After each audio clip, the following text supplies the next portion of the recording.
मेरा नमस्कार। देखिए, आज ये हमारा हॉस्टल वार्डन का पेपर आज संपन्न हुआ है। आज इस पे बात करेंगे कि इस पे क्या कट ऑफ जा सकता है और क्यों इतना ही जा सकता है, उस पे थोड़ा-सा चर्चा करेंगे। जो पेपर का पैटर्न है पहले उस पे बात करेंगे, पेपर का लेवल कैसा रहा उस पे अगर बात करेंगे। तो चलिए पहले शुरू करते हैं। आप ध्यान से देखिएगा कि जो अगर शुरू करते हैं तो आप इसमें 2 चीज़ें समझिए कि जो पहला जीएस का पोर्शन था, जो मेरे पास जो आया है पीडीएफ, मैं उसको देख रहा था। तो जीएस का जो पार्ट था, आप उसमें देखेंगे 10 क्वेश्चन जो पूछा था, बहुत सिंपल पूछा था। अगर आप एसएससी एसएससी की तैयारी भी करते होंगे तो आपको ईजिली आ जाएगा। जीएस का अगर पोर्शन की बात करें तो आप ईजिली इसको कर सकते हैं। करंट से रिलेटेड भी कई सारे क्वेश्चन था। अगर रीजनिंग एबिलिटी की बात करें तो कुछ क्वेश्चन इसमें थोड़े से दिए हैं लेंदी टाइप का, जैसे ए बी सी डी वाला दिया था, जो अलग अलग शौक रखते हैं। थोड़ा टाइम टेकिंग था, लेकिन एवरेज इसका भी देखेंगे तो लगभग ओके था। मतलब बहुत हार्ड हम नहीं कह सकते, सिंपल इसको कहेंगे, और आसान था। और इसमें मुझे नहीं लगता कि रीजनिंग में किसी तरह की दिक्कत आप लोग को हुई होगी। बहुत सिंपल लेवल था।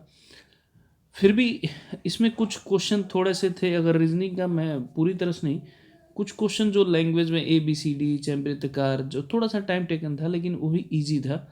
और इस क्वेश्चन को हम लोग इजी तरीके से कर सकते थे, इसमें कोई भी डाउट नहीं होना चाहिए। अगर आईटीसी की बात करें अगर आईटीसी की बात करें तो इसमें भी जो क्वेश्चन पूछे गए थे, बेसिक पूछे गए थे, कंप्यूटर से ज्ञान से रिलेटेड। तो अगर आप वो नॉर्मली कंप्यूटर का जो 10-12 पेज का होता है, अगर आपने वो पढ़ा होगा तो इसमें भी अच्छे खासे स्कोर कर सकते थे। और इसमें मेरे हिसाब से तो ऐसा नहीं लगता कि कोई कुछ क्वेश्चन आप देखेंगे कि ऐसे कॉमन ओरली कई एग्जामिनेशनों में जिसमें आईटीसी पूछा जाता है वो पूछा गया था। तो मुझे नहीं लग रहा है किसी तरह का इसमें जिक्र। नेक्स्ट अगर देखेंगे, पास्को का जो एक्ट था,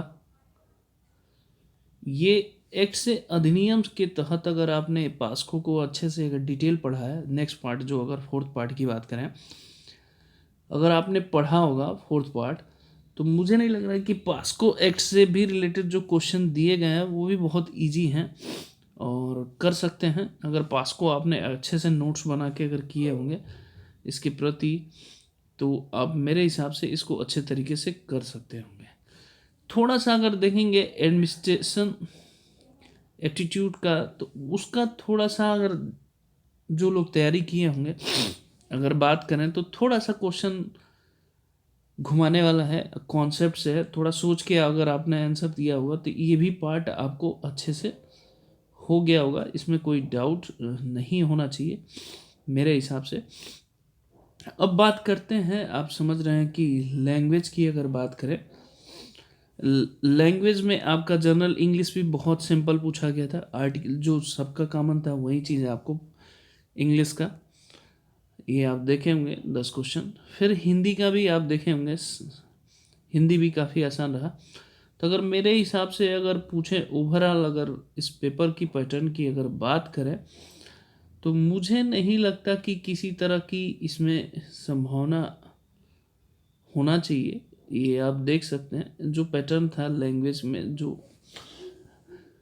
पेपर का पैटर्न अगर कहेंगे तो ऐसा बहुत मुश्किल है। मुझे तो नहीं लगता कि इसका मुश्किल किया जाएगा। कुल मिला के जो आपका 120 क्वेश्चन आपने किया होगा, अब ओवरऑल पेपर की अगर पैटर्न की बात करें तो मेरे हिसाब से बेस्ट था ऑन एवरेज। अगर मैं कट ऑफ की बात करूं तो देखिएगा, मैं परसेंटेज बता रहा हूं, ये ध्यान रखें। जनरल की अगर बात करें, ईडब्ल्यूएस की बात करें, ओबीसी की बात करें, एससी की बात करें और एसटी, इन चारों की अगर पांचों का अगर जिक्र करें, तो जिस हिसाब से पेपर रहा, पैटर्न रहा, और निगेटिव मार्किंग भी देखते हुए, और दूसरी चीज़ ये फाइनल रिजल्ट होगा और ऑल ओवर इंडिया में है, तो इसको कट ऑफ हाई जाने की चांसेस है। तो अगर मेरे हिसाब से अगर आपके जर्नल में परसेंटेज बता रहा हूँ, ये ध्यान रखिएगा, 80 to 85 के आसपास अगर आपके बनते हैं 80 to 85% आसपास बनते हैं, तो मेरे हिसाब से आपका सिलेक्शन कंफर्म है। 80 to 85% अगर आप स्कोर किए होंगे, अच्छे अगर आ रहे हैं तो कंफर्म है। EWS की अगर बात करें तो इसी के आसपास ही मैं रहूँगा। 78 to 80% के आसपास अगर आप रहते हैं तो आपका सिलेक्शन 100% हो जाएगा। OBC भी इसी के आसपास रहेगा, 77 78, इससे ज़्यादा नहीं। SC का थोड़ा फॉल डाउन मैं करूँगा, 75% अगर आपका रहता है तो मेरे हिसाब से आपका चयन हो सकता है, और इसमें 70 अगर होगा तो आपका चयन हो सकता है। रीज़न ये कि टोटल अगर ओवरऑल देखेंगे, अगर सिलेबस के अकॉर्डिंग जितने भी कैंडिडेट अगर तैयारी किए होंगे, तो मुझे नहीं लगता कि ये पेपर आपको बहुत लेंदी है। रीजनिंग देख सकते हैं, ICT से बहुत, ये जो पोर्शन है बहुत बेसिक मैंने देखा। पास्को का अगर आपने नोट्स बनाया हो तो बहुत इजी था, इंग्लिश भी बहुत इजी थी, हिंदी भी बहुत इजी था। तो मुझे नहीं लगता कि आप, ये थोड़ा सा पोर्शन कॉन्सेप्चुअल था, अगर आप कहें तो थोड़ा सा सोच के कर रहे हैं, प्रैक्टिस अगर बहुत सारे किए होंगे तो आपको आ सकता है। क्योंकि एडमिनिस्ट्रेशन एटीट्यूड कब आएगा, जब एक पब्लिक एडमिनिस्ट्रेशन की टाइप के अगर एज ए पब्लिक एडमिनिस्ट्रेशन की तरह सोचते हैं तो ये सारे पोर्शन भी अच्छा होगा। तो बहुत सारे लोग हैं, ऑल ओवर इंडिया है, तो मेरे हिसाब से इसकी कट ऑफ यही जानी चाहिए। बाकी कुछ लोग बेहतर भी बता सकते हैं। मैंने जो पेपर देखा, मेरे अनुसार जो अकॉर्डिंग लगा मैंने वो किया है। बाकी किसी को समझ में नहीं आता तो उसके लिए मैं कुछ नहीं कर सकता।